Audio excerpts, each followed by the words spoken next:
L'Ontinyent sembla imparable en el seu camí cap a l'ascens. Dijous el Clariano es va imposar amb facilitat a l'Orihuela per 2-0 i ja són 13 els partits que està invicte l'equip de la Vall d'Albaida. Molt enxufats eixiren els homes de Toni Aparicio. Ja en els primers minuts acumularen diverses ocasions de perill com este xut llunyà de Rubio que acaba rebutjant Arguello amb dificultats.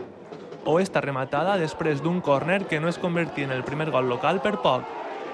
Però en el minut 19, Carmelo comet una greu errada en la passada cap al seu porter i d'això s'aprofita Fran Moreno per a creuar l'esfèric Arguello i fer el primer. L'hemicidi té moltíssima intensitat i la veritat és que al final el que te dona l'estar bé és el gol. Gol que arriba en este penal que Navarro fa a Centella.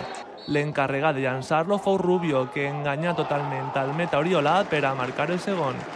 En la represa, les forces s'igualaren, però tot i això fou l'Ontinyent el que estigué més prop d'augmentar l'avantatge.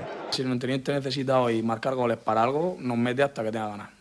Al remat, 3 punts més per a un Ontinyent que ascendeix a la segona plaça de la taula i que ja és un seriós aspirant a l'ascens. Ha sigut un gol d'autoritat important de lo que vulguem ser en este grup. El Ontinyent dominador de principio a fin. La segunda parte hemos puesto un poco más de oposición, pero vamos, no hemos tirado entre los tres palos, me parece, que ningún tiro.